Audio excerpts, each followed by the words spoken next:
Continuing in Module 4, we are going to study about earth and rockfill dams in this lecture.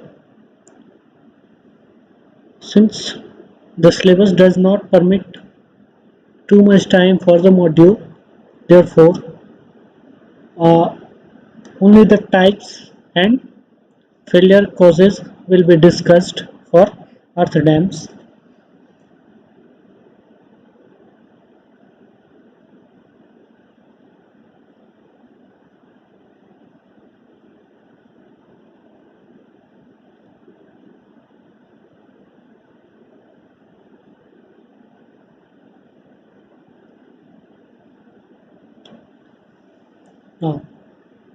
Earth and rockfill dam, जैसा कि नाम से ही पता लग रहा है कि ये क्या होगा, मटेरियल क्या होगा, मिट्टी होगा, मिट्टी से बने हुए डैम्स। ओके, तो ये पुराने समय में बहुत ही पॉपुलर था, बट विथ एडवांसमेंट हम लोग कंक्रीट, स्टील एक्सेट्रा के डैम्स पे स्विच करने लगे।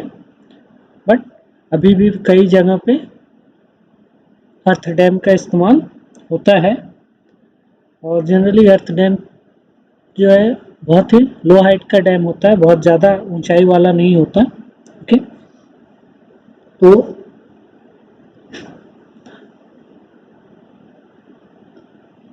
अगर इसमें हम लोग बात करें मेथड ऑफ कंस्ट्रक्शन के बेस पे, तो अर्थ डैम दो कैटेगरी का होता है।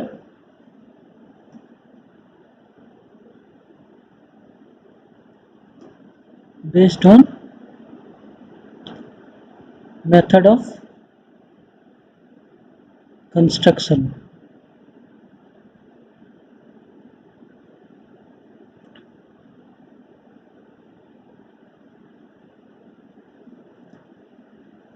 पहला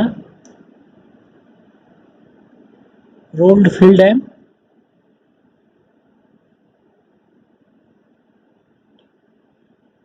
और दूसरा हाइड्रोलिक फिल डैम।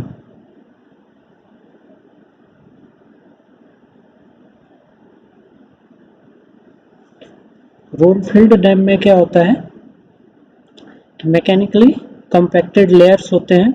ठीक है, जो मटेरियल है वो ट्रांसपोर्ट किए जाते हैं कंस्ट्रक्शन साइट पे बाय अर्थ मूविंग मशीनरी की हेल्प से। इसके बाद फिर बुलडोजर्स की हेल्प से स्प्रेड कर दिया जाता है और लिमिटेड थिकनेस कर बना के लेयर बाय लेयर उसको कॉम्पैक्ट किया जाता है। ठीक है, हर एक लेयर को दूसरे लेयर से बाइंड किया जाता है by the help of power operated rollers. ठीक है, अगर हम बात करें हाइड्रोलिक फिल डैम की, तो हाइड्रोलिक फिल डैम का जो मटेरियल होता है वो एक्सकेवेशन, ट्रांसपोर्टेशन और प्लेसमेंट, ये हाइड्रोलिक मेथड से किया जाता है, यानी इसमें अर्थ मूविंग मशीनरी का इस्तेमाल नहीं होता है उतना। ओके, इसमें हाइड्रोलिक मेथड से मटेरियल मूव कराया जाता है।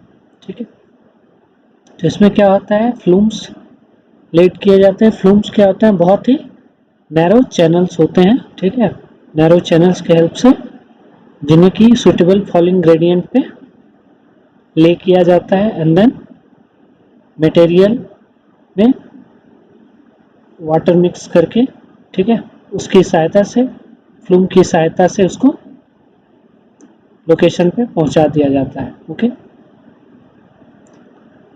इसमें क्या होता है, चूंकि मटेरियल बहुत ज़्यादा है, उसमें वाटर कंटेंट होता है, तो इसको कॉम्पैक्ट करने की ज़रूरत नहीं होती। ठीक है, जो मिक्स है, सरस है, वो लेयर बाय लेयर बैठता जाता है।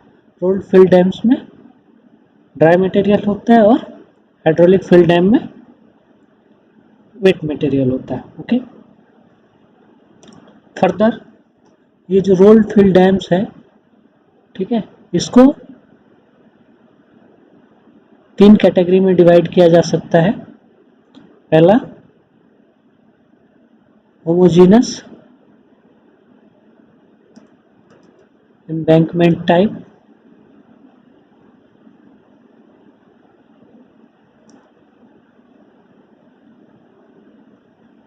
दूसरा zoned embankment type,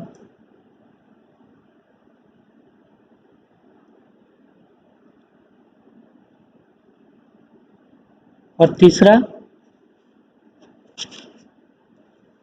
diaphragm embankment type. Okay,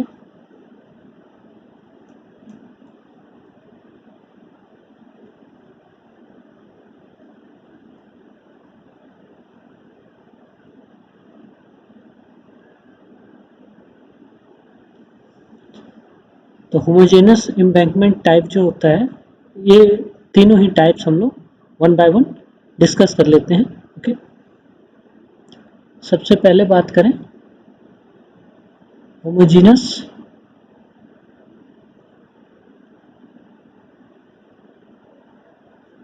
embankment type.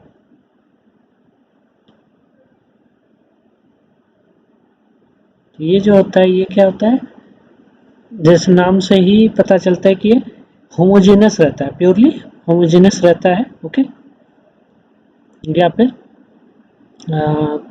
Modification थोड़ा रहता है, बट मटेरियल क्या होता है, कंप्लीटली होमोजेनस होता है, यानी सिंगल टाइप मटेरियल ही यूज होता है इसमें। Okay,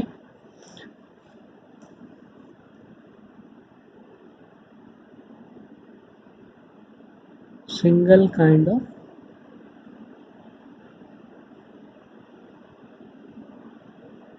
material for construction. Okay, तो होमोजेनियस डैम्स जो हैं बहुत ही लंबे अरसे से बनते आ रहे हैं और आज भी बनते हैं।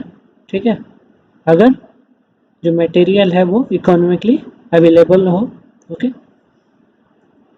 लेकिन ये जो होता है, ये क्या होता है, लो टू मॉडरेट हाइट के लिए ही इस टाइप के हम लोग डैम्स बनाते हैं। ठीक है, लो टू मॉडरेट हाइट्स, यानी हाई डैम इस तरह के मटेरियल से हम लोग नहीं बनाते, इस तरह का डैम हाई डैम नहीं बनाते। ओके, तो आजकल ये होमोजेनस में एक और चेंज किया गया है, मॉडिफिकेशन किया गया है। ठीक है, वो कहलाता है मॉडिफाइड होमोजेनस डैम। पहले हम लोग प्योर होमोजेनस डैम अगर देखें तो कुछ इस तरह का होता है।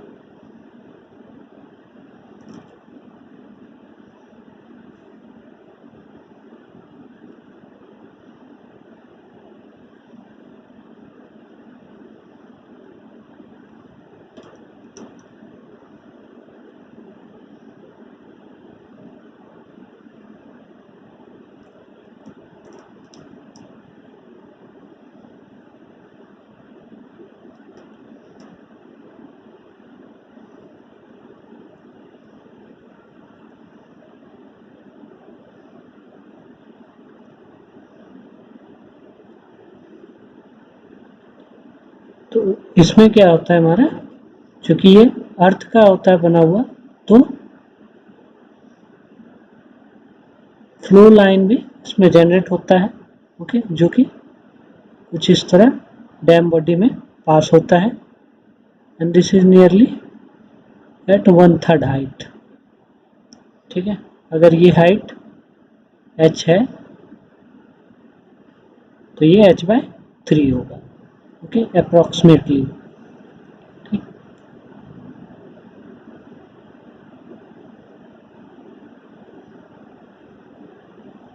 तो ये जो फ्लो लाइन है इस तरह डैम को इंटरसेक्ट करता है। ठीक है, तो इस चीज़ को अवॉइड करने के लिए, क्योंकि क्या होता है, इस तरह अगर डैम बॉडी से ही फ्लो होगा तो डैम कमज़ोर हो जाएगा। ओके, तो इसलिए फ्लो लाइन को थोड़ा पीछे लाने के लिए, ठीक है, ताकि जो भी एक्सेसिव वाटर सिप आउट कर रहा है वो किसी और मीडियम से सिप आउट कर जाए। तो इसमें छोटा सा मॉडिफिकेशन किया गया जिससे इसका नाम क्या हो गया, ये कहलाता है प्योरली होमोजेनियस डैम।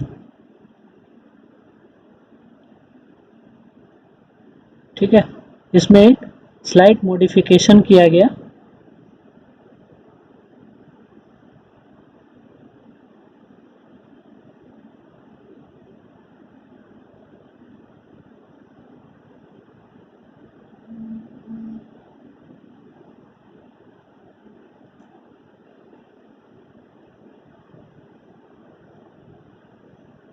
मॉडिफिकेशन क्या किया गया, तो इस तरह डाउन स्ट्रीम साइड से या सर्टेन लेंथ तक फिल्टर प्रोवाइड किया गया। ठीक है, ड्रेनेज फिल्टर, ये क्या कहलाता है, ड्रेनेज फिल्टर।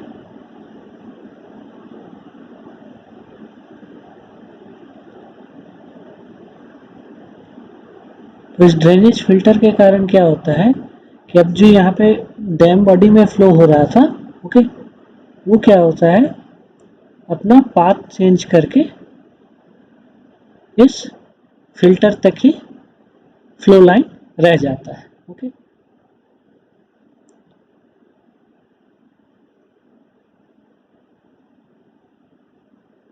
इसके कारण क्या होता है कि जो भी वाटर डैम बॉडी में सिप किया गया है, ठीक है, वो क्या होगा, इस ड्रेनेज फिल्टर के कारण डैम बॉडी को कट नहीं करेगा बल्कि सीधा ड्रेनेज फिल्टर तक जाएगा और वहीं से फिर नीचे नीचे ही फ्लो आउट कर जाएगा।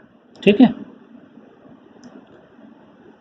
तो जो होमोजेनियस डैम होते हैं ये जनरली क्या होते हैं, इम्परवियस या सेमी परवियस सॉइल से बने होते हैं। ठीक है, ताकि वाटर बैरियर, एक सुटेबल वाटर बैरियर का काम कर सकें। अगर परमिएबल बहुत ज़्यादा सॉइल रहेगा तो क्या होगा, वो ज़्यादा दिन तक डैम सस्टेन नहीं कर सकेगा। ओके, साथ ही कि अप स्ट्रीम स्लोप जो है, ओके, इसको फ्लैटर रखा जाता है ताकि सडन ड्रॉ डाउन कंडीशन अगर हुआ, हाँ, यानी अचानक से अगर वाटर लेवल कम हुआ तो ये कोलैप्स ना कर जाए, इसके लिए क्या किया जाता है, इस स्लोप को बहुत ही फ्लैट रखा जाता है। ठीक है, ताकि वैसे सिचुएशन में डैम फेल ना करे। ओके, देन जो दूसरा टाइप होता है डैम का, होता है जोन्ड एम्बैंकमेंट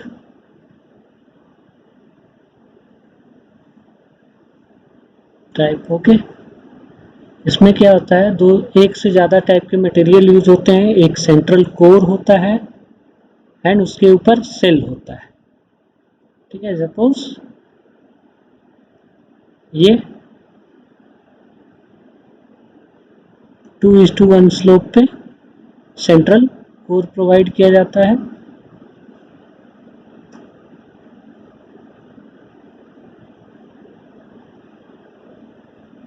जो कि क्या होता है, इम्परवियस, एंड इसके ऊपर फिर सेल प्रोवाइड किया जाता है। सेल जो होता है उसका अपस्ट्रीम फेस 3:1 का होता है। ओके, ये चीज क्या कहलाता है, shell, and down stream face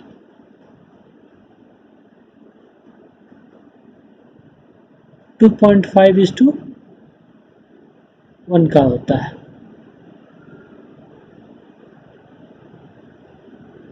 ठीक है, और ये जो कोर मटेरियल है, कोर कोर के ऊपर एक फिल्टर प्रोवाइड किया जाता है। ठीक है, ट्रांजिशन फिल्टर इसको कहते हैं हम लोग। यहाँ पे रॉक टॉप प्रोवाइड किया जाता है ताकि जो डाउनस्ट्रीम में वाटर स्टैंडिंग वाटर होगा उसके कारण ये डाउनस्ट्रीम टो को कोई नुकसान ना पहुंचे, इसलिए यहाँ पे रॉक टो प्रोवाइड किया जाता है। ओके,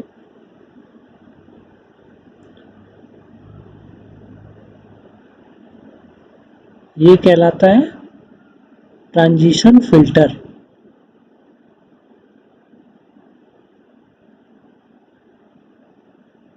ठीक है, ये पार्ट हो गया क्या, शेल। इसके अलावा अपस्ट्रीम पे प्रोटेक्शन वर्क भी किया जाता है ताकि स्लोप को कोई नुकसान ना पहुंचे। ठीक है,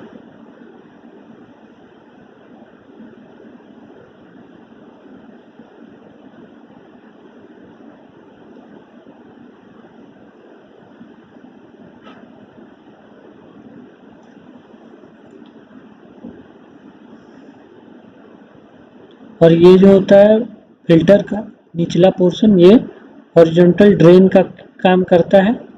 जो भी वाटर डैम बॉडी में शिप किया है वो इस पहले ट्रांजिशन फिल्टर को पास करके इस पोर्शन में आ जाता है एंड देन यहाँ से ये हॉरिजॉन्टल फ्लो कर जाता है। ओके, तो ये कहलाता है हॉरिजॉन्टल ड्रेन। ठीक है, तो क्या है कि आउटर सेल्स परवियस हैं जो फ्रीली ड्रेनिंग मटेरियल से बने होते हैं। ठीक है, और ये सेल जो होता है वो सेंट्रल इम्परवियस पार्ट जो है कोर, उसको स्टेबिलिटी प्रोवाइड करता है। साथ ही लोड जो है, ठीक है, फाउंडेशन पे जो लोड आ रहा है उसको बड़े एरिया में स्प्रेड कर देता है। ओके,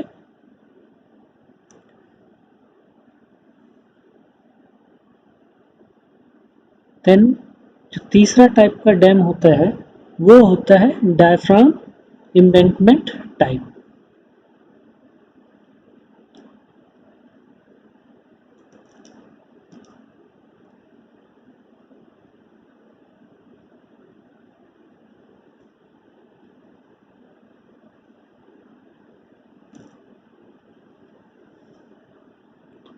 ये डैम कुछ इस तरह का दिखता है।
ये जो डैम है दिखने में तो ये जोन्ड एम्बैंकमेंट टाइप का ही लग रहा है, बट ये क्या है, होमोजेनस एम्बैंकमेंट जो है उस पर किया गया मॉडिफिकेशन है। ओके,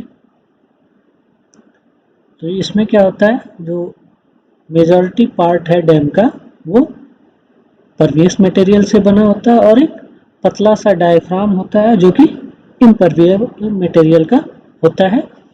इस डायफ्राम का काम क्या होता है कि जो भी सीपेज है उसको रोकना। ओके,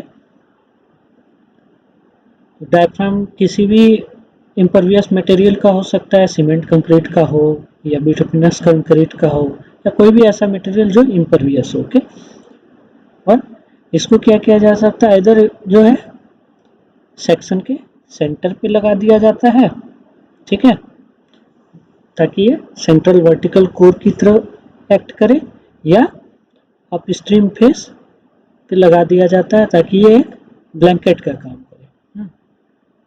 तो जो डायफ्राम टाइप डैम है और जोन टाइप डैम है, इसके बीच यही डिफरेंस है। ओके, जो जोन टाइप डैम है उसमें जो कोर मटेरियल होता है वो क्या होता है, बीच में ही रहता है, बट डायफ्राम टाइप में क्या होता है कि ये आइदर सेंट्रल वर्टिकल कोर की तरह होगा या फिर अप स्ट्रीम फेस पे होगा ब्लैंकेट की तरह। ओके, साथ ही क्या होता है कि हॉरिजॉन्टल थिकनेस जो होता है, ठीक है, इस डायफ्राम का, वो किसी भी वर्टिकल हाइट पे 10 मीटर से कम नहीं होता। ओके, ठीक है, जबकि जो हमारा ये एम्बैंकमेंट जोन एम्बैंकमेंट टाइप है उसमें कोर की थिकनेस बहुत ज़्यादा होती है, लेकिन इसमें ऐसा नहीं होता। बस ये ध्यान रखा जाता है कि किसी भी हाइट पे, चाहे यहाँ पे हो चाहे यहाँ पे, जो थिकनेस है इसकी ये क्या होनी चाहिए, 10 मीटर से ज़्यादा होनी चाहिए। ओके, ठीक है, जैसे यहाँ सबसे कम थिक दिख रहा है, ठीक है, तो ये पोर्शन क्या होना चाहिए, it should be greater than equal to 10 metre. Okay, कम से कम इतनी थिकनेस होनी चाहिए।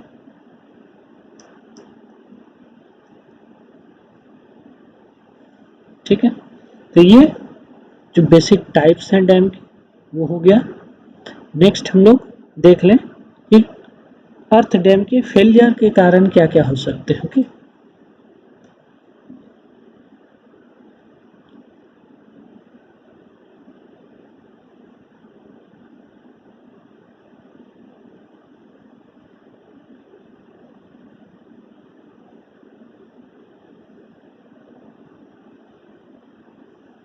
तो अर्थ डैम का जो फेल होने का कारण है, ओके, वो 3 कैटेगरी में बटा हुआ है। ठीक है,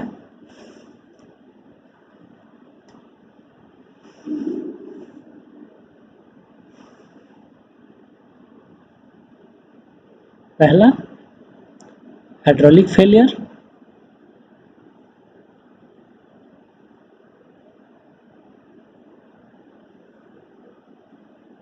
दूसरा सीपेज फेलियर,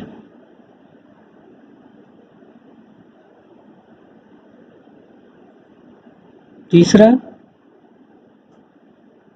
स्ट्रक्चरल फेलियर।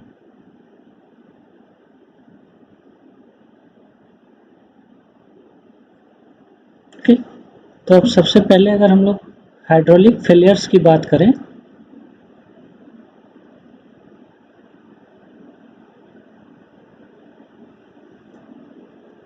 तो सबसे पहला इसमें आता है ओवर टॉपिंग।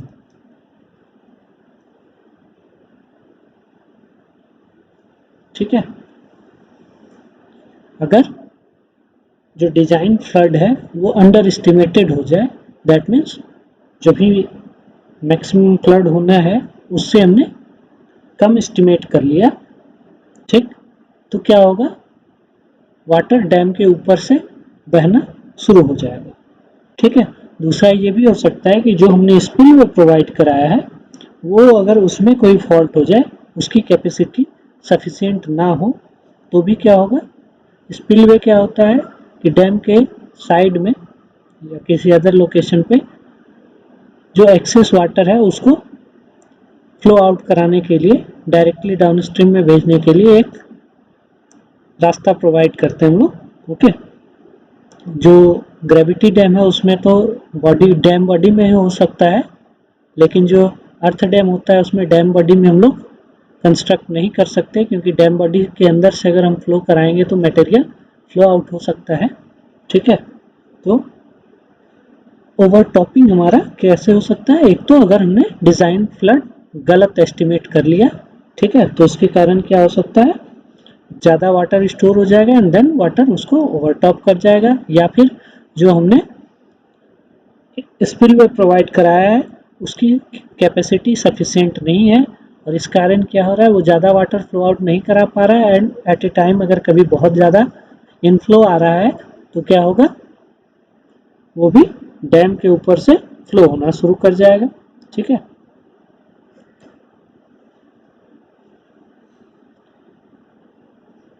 तो ओवरटॉपिंग के कारण क्या होता है कि अर्थ डैम है तो वो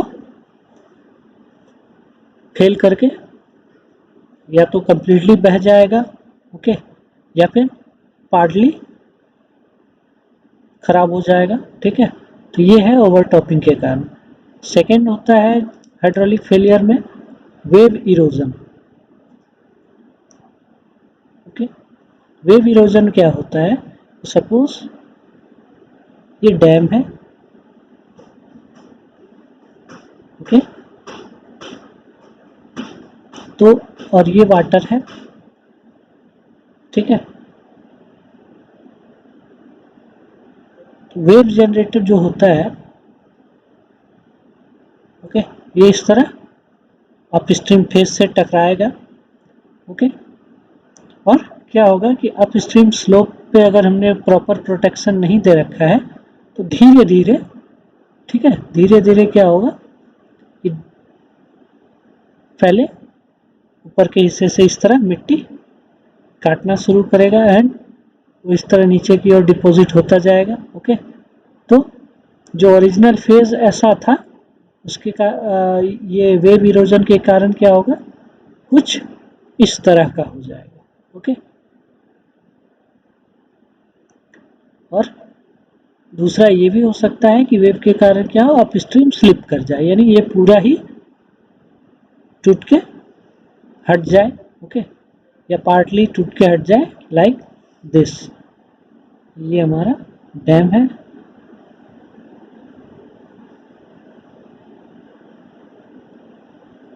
दिस लेवल तक वाटर है, ओके, तो ऐसा हो सकता है कि वेव के कारण इतना पार्ट बह गया या फिर इतना पार्ट बह गया, और ये फिर क्या होगा, नीचे इस तरह डिपॉजिट होगा। ओके, तो वेव इरोजन के कारण अपस्ट्रीम फेस हमारा इस तरह खराब हो सकता है। ठीक है, हाइड्रोलिक फेलियर में तीसरा जो कारण होता है वो होता है टो इरोजन। ओके, तो टो इरोजन क्यों होता है कि टेल साइड में हमारा जैसे इधर वाटर रहता है, ठीक है, तो इसके कारण क्या होता है कि यहाँ जो भी सॉइल है इसको ये धीरे धीरे इरोड करता है। ओके, इरोड करता जाता है। ओके, तो इसके कारण क्या होगा कि डाउन स्ट्रीम सपोज छोटा सा ऐसे यहाँ पे पहले सबसे नीचे वाला नीचे का हिस्सा है, ठीक है, वो इरोड होगा। ठीक, इसके कारण क्या होगा, ये पार्ट कोलैप्स करेगा, फिर धीरे धीरे ये पार्ट इस तरह इंक्रीज होता जाएगा, एक टाइम ऐसा आएगा कि डाउन स्ट्रीम पूरा इरोड हो गया और ये कोलैप्स कर गया इस साइड से। ओके, तो ये जैसे ही कोलैप्स होगा तो डैम का पर्टिकुलर इस ये जो जितना इसमें हमने मटेरियल दे रखा है जितनी कैपेसिटी को रोकने के लिए, ठीक है, तो उस कैपेसिटी को रोकने के लिए ये मटेरियल अब कम पड़ गया एंड वो सिचुएशन में क्या हो सकता है, ये डैम पूरा ब्रेक हो सकता है। ठीक, चौथा एक जो रीजन होता है फेलियर का वो होता है गलिंग। गलिंग में क्या होता है, बहुत तेज अगर बारिश हुई, ठीक है, तो ये सपोज डाउन स्ट्रीम फेस है, ओके, डाउन स्ट्रीम फेस है, तो इस पे क्या होगा, बहुत तेज बारिश के कारण इस तरह फ्लो होगा। ओके, और क्या होगा, अगर हमने प्रॉपर प्रोटेक्शन नहीं दे रखा है तो क्या होगा, छोटे छोटे छोटे छोटे पतले पतले से इस पे ड्रेन फेल बन जाएंगे। ओके, छोटे छोटे ड्रेन बन जाएंगे। इसके कारण क्या होगा, फिर मटेरियल वहाँ से इरोड हो जाएगा एंड डाउन स्ट्रीम फेस हमारा फेल कर जाएगा, जिसके कारण ओवरऑल डैम भी फेल हो सकता है। ठीक है, तो ये था हाइड्रोलिक फेलियर्स। देन हम लोग बात करें सीपेज फेलियर्स की। ठीक है, सीपेज फेलियर्स, अगर हम सीपेज फेलियर को देखें तो दो तरह के सीपेज फेलियर होते हैं। पहला पाइपिंग। ओके, पाइपिंग में क्या होता है कि जैसे ये सपोज डैम है और अप स्ट्रीम में जो वाटर स्टैंड कर रहा है, अगर हमने बेड को प्रॉपर प्रोटेक्शन नहीं दिया, ओके, तो इसके कारण क्या होगा, ये धीरे धीरे इस तरह सीपेज होगा वाटर का एंड डाउन स्ट्रीम में पहुंचेगा। ठीक है, वाटर सीप करके डाउन स्ट्रीम में पहुंचेगा एंड यहाँ पे क्या होगा, फ्लोर को ये तोड़ के बाहर निकलेगा वाटर। सीपेज प्रेशर के कारण यहाँ का फ्लोर क्या होगा, जो भी ग्रेन्स हैं वो हट जाएंगे।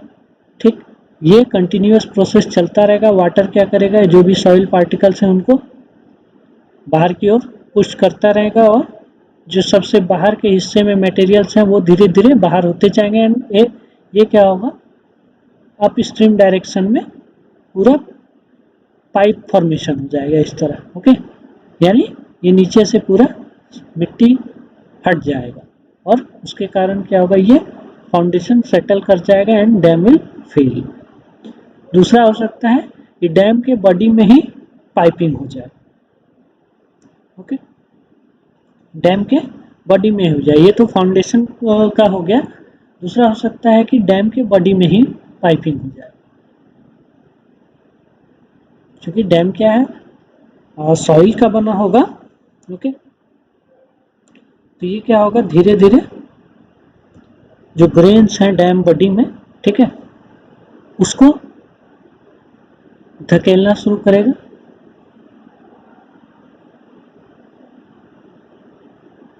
और यहाँ जो सबसे एक्सट्रीम पे जो पार्टिकल होगा वो क्या होगा, बाहर की ओर पुश हो जाएगा, फ्लो आउट कर जाएगा, फिर वाटर सीप करेगा, फिर और मटेरियल को बाहर धकेलेगा। सिमिलर जैसे यहाँ पे फाउंडेशन का होगा, वैसे ही धीरे धीरे ये अप स्ट्रीम में मूव करेगा और एक टाइम आएगा जब यहाँ पूरा पाइप फॉर्मेशन हो जाएगा एंड ये क्या होगा, ये पार्ट पूरा कोलैप्स कर जाएगा। ठीक है, तो पाइपिंग में इस तरह फेल हो जाता है डैम। ठीक है, दूसरा जो होता है वो होता है स्लगिंग। ठीक है,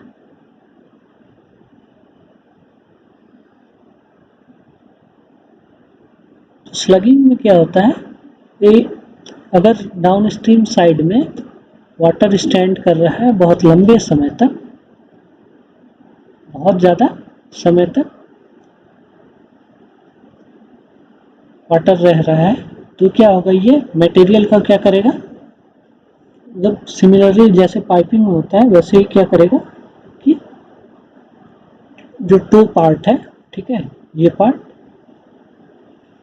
टो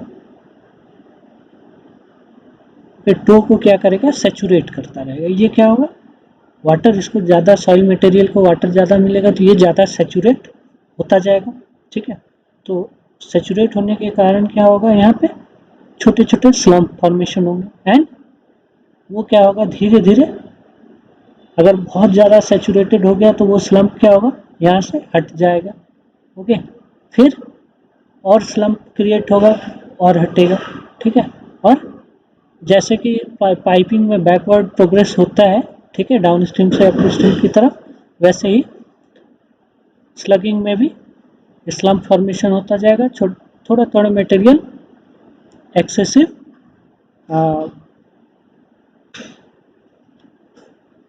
सेचुरेशन के कारण अपने जगह से हटना शुरू होता जाएगा एंड एक टाइम आएगा जब डाउनस्ट्रीम साइड से बहुत ज़्यादा जो मटेरियल है वो हट जाएगा और डाउनस्ट्रीम फेज जो होगा वो अनस्टेबल होगा और कोलैप्स कर जाएगा। ओके, तो ये बहुत हद तक टो इरोजन से भी मिलता जुलता है। ओके, देन नेक्स्ट जो टाइप होता है फेलियर्स का वो होंगे structural failure.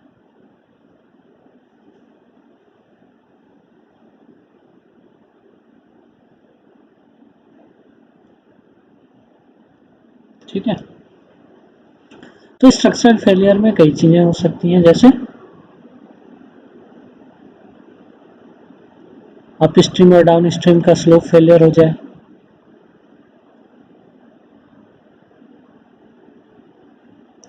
Due to construction pore pressure. ठीक है,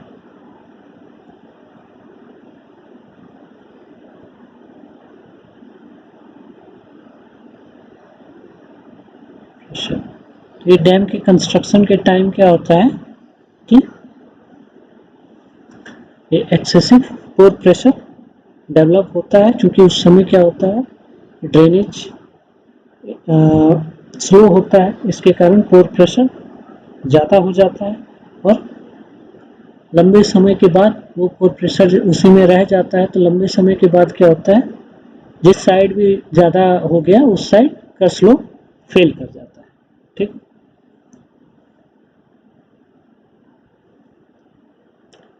दूसरा upstream slope failure due to sudden draw down.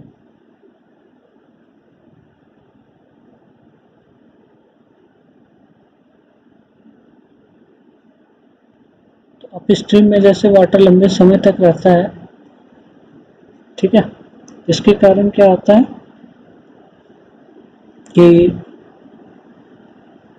Upstream का जो अपस्ट्रीम पोर्शन में जो मटेरियल है, ओके, वो क्या होता है बहुत ज़्यादा सेचुरेटेड रहता है। ठीक है, और अगर अचानक से वाटर लेवल रिड्यूस कर गया, अचानक से वाटर लेवल रिड्यूस कर गया, तो क्या होगा, वो तुरंत ही कोलैप्स कर जाएगा। ओके, जैसे डाउन स्ट्रीम में होता है, वाटर रहा बहुत दिन तक, चूंकि डाउन स्ट्रीम में तो फ्लो होते रहता है, तो वो टो इरोजन या फिर स्लगिंग करके फेल कर देता है। ठीक है, अप स्ट्रीम में ये सिचुएशन कब आता है, अगर सडन ड्रॉ डाउन हो गया, तो इसके अवॉइड करने के लिए हम लोग अप स्ट्रीम फेस पे प्रोटेक्शन प्रोवाइड करते हैं, ताकि इन केस अगर कभी सडन ड्रॉ डाउन हुआ यानी वाटर लेवल डिक्रीज करना पड़ा, तो जो अप स्ट्रीम फेस है वो फेल ना करे। ठीक है, तीसरा होता है डाउन स्ट्रीम स्लोप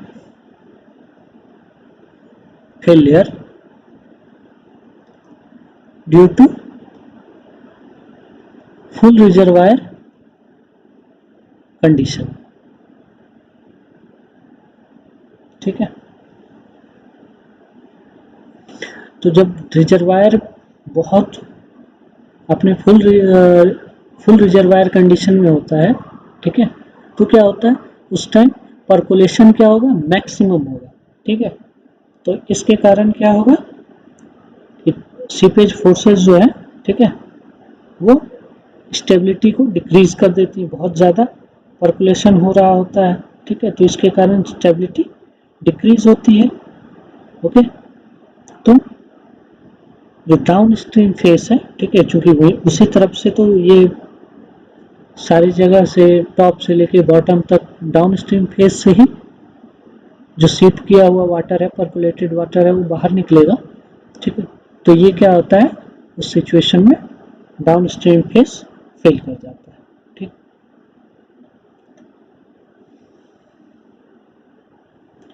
इसके अलावा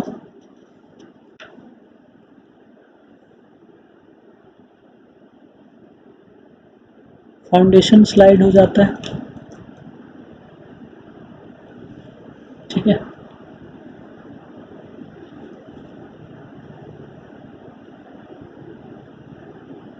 अगर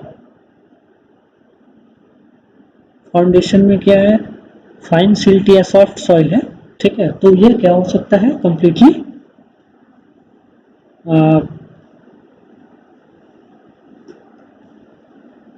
ये कंप्लीटली वेट होने के कारण, ठीक है, एक टाइम आएगा जब ये लिक्विफिकेशन इसका हो जाता है, and then in that case वो क्या होगा, कंप्लीटली फेल कर जाएगा, ठीक है। तो एक्सेस वाटर प्रेशर के कारण ही लिक्विफिकेशन वहाँ होगा एंड इट विल फेल। और ये जो होता है ये बहुत ही स्पॉन्टेनियस इंसिडेंट है, ओके। ये क्या है, बहुत ही स्पॉन्टेनियस इंसिडेंट है, ठीक है, इसकी कोई वार्निंग नहीं होती।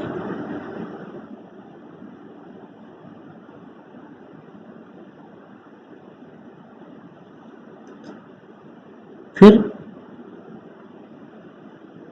फाउंडेशन फेलियर हो सकता है अर्थक्वेक के कारण, ठीक है। अर्थक्वेक के कारण तो खैर पूरा डैम ही फेल कर सकता है, हम लोग कह सकते हैं फेलियर ड्यू टू अर्थक्वेक।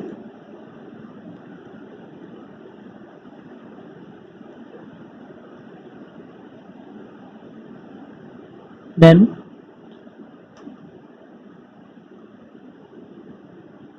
इसके अलावा दूसरी चीज़ें हैं जैसे स्लोप प्रोटेक्शन फेलियर हो गया, या फिर जानवर वगैरह उस पे आके कुछ कर रहे हैं, ठीक है।